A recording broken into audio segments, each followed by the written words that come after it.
There's a very strong AMC ape and GameStop ape potentially. I think he might own some GameStop too. George Donnahue. Now you probably heard of him. I believe he was the same ape who sued Citadel. And he just came out with a video earlier saying that AMC is being run like a Ponzi scheme.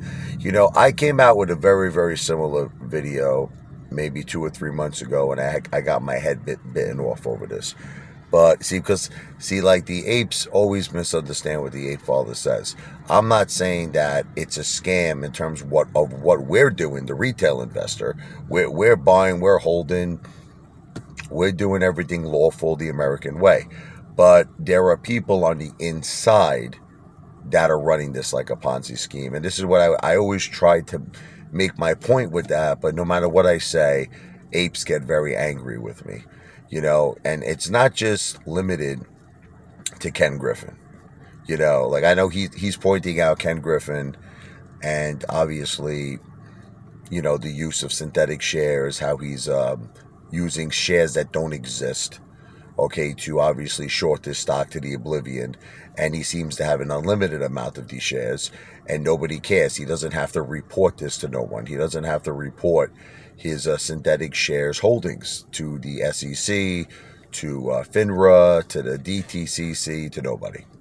So George Donnahue is specifically bringing up Ken Griffin. But what he doesn't understand is there's a lot more parties involved here. Okay, he doesn't understand that I feel all the bucks stop at Gary Gensler. Like,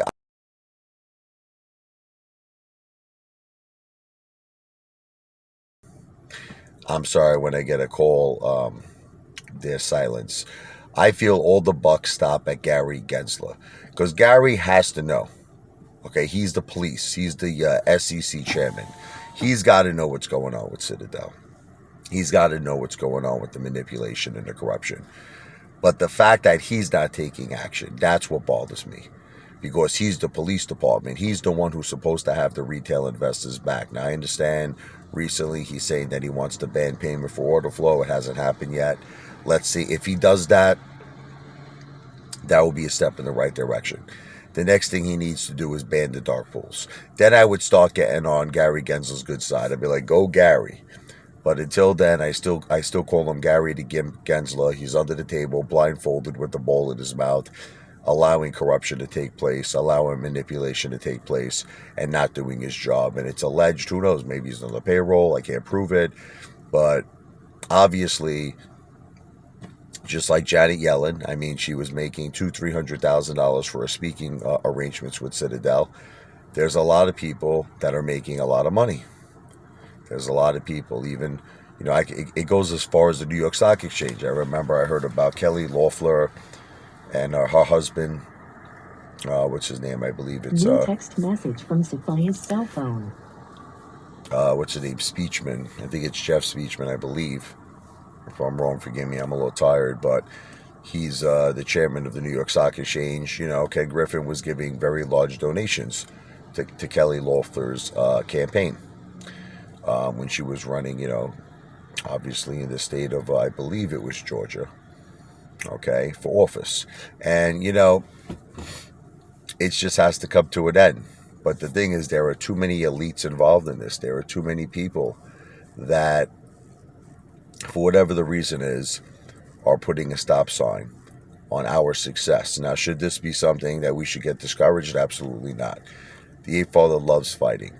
Because remember, the more and more that the Apefather gets known, the more and more I'm going to make this corruption and this manipulation known to the whole world. I will be your knight in shining armor with my big sword. All right, and I'm going to get out there and I'm going to let the whole country, I'm going to let the whole world know what's going on with AMC. Believe me, look, I'm not in this for $100 or $200. Like I think at this point Teddy Zane, and I don't want to assume, but I think if Teddy Zane saw AMC at 200, that he would probably be very happy with that and accept it. Not the Apefather. The Apefather is in this for life-changing wealth. I'm in this for generational wealth. Okay, I'm in this for large numbers, and that's what we should get because that's what we deserve. That is the real price of AMC and GameStop, not no peanuts. And I don't care how long it takes. I don't care what we have to do. We have to fight just like the Beastie Boys, baby, for our right to party on Pluto. And I'm willing to do that, but I could see, obviously, Mr. Donahue's points. It definitely does sometimes look like it's being run as a Ponzi scheme. But we're going to win in the end. I'm not a financial advisor. I don't give financial advice. I'm an entertainer. AMC and GameStop to Pluto.